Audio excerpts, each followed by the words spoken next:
Inside the Summit League on Midcoast Sports Network is presented by Sanford Orthopedics and Sports Medicine, Sioux Falls Convention and Visitors Bureau, and your Heartland Chevy dealers. Welcome back now to volleyball. Denver won the league tournament a year ago. The Pioneers are picked to do it again, and we will get to know them a little bit here in a minute. First, though, South Dakota is looking to be a contender, even though they lost three very good seniors, including Kendall Crittenbrink, who ended up third all-time in the Summit League in kills.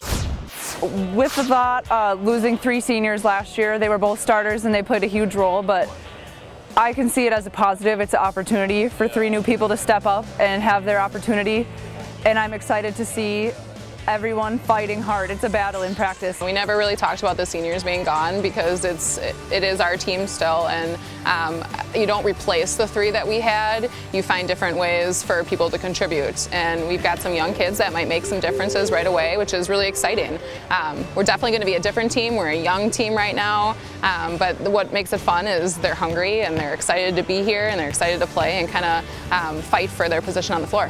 Well, I think everyone, we have 5 incoming freshmen, everyone needs to step up, and they all play a really important role, and they've done an amazing job of stepping up and filling those shoes, which has been great. So it looks good so far. I think the seniors coming up this year have all been there. You know, they understand what it's like to play on a big stage and to play in front of, a great crowd in the den and even on the road in a hostile environment. So their experiences are really going to help our team move past that right away and not have those little things affect us in the long run. So, the leadership has been great so far in practices. They've definitely been great at communicating with our young ones and helping them through some of the difficulties of our practices, and even just being able to share their experiences of how to get through it to a day, when they're sore and they're tired, and there's days where they're like, oh, do I have to go back up?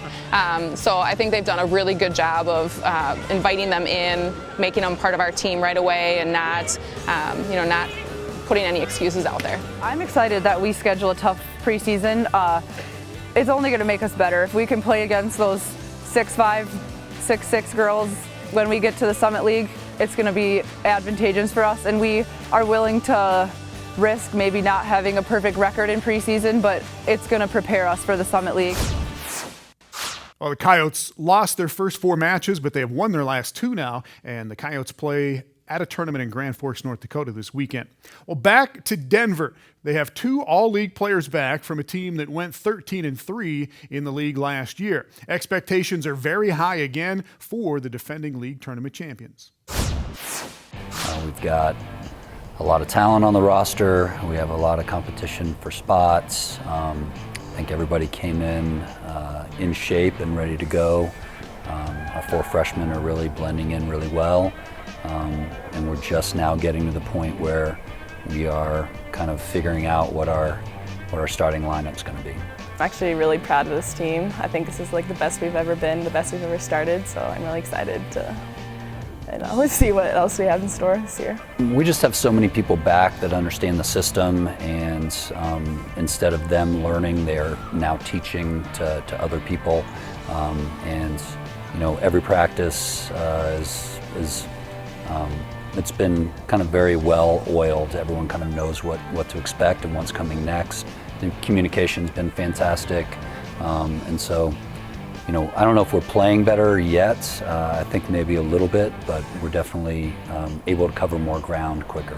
I think we're just all on the same page, and we got a lot of good new talent in, and we're all just ready to, there's a lot of young people last year, but now that we all been through a winter and spring together, we're all on the same page and we're just ready, and we're working hard. So, we had a really good season, and I think that really just whet their appetite to have more. I think we accomplished a lot, but we were disappointed with the way it ended, and I think everyone on our roster feels like we can kind of take another step this year, so motivation hasn't been an issue. Well, Denver has won 6 of its first 7 matches so far, and they have the Defensive Player of the Week. Sarah Schmid, who you just heard from in that preview, had 26 total blocks in 4 matches, all of them wins for the Pioneers.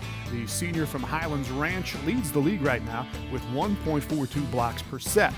Laura Milos of Oral Roberts is the Offensive Player of the Week, 33 kills in a 5-set win over Marquette on Friday. That 33 is the season high in the league so far.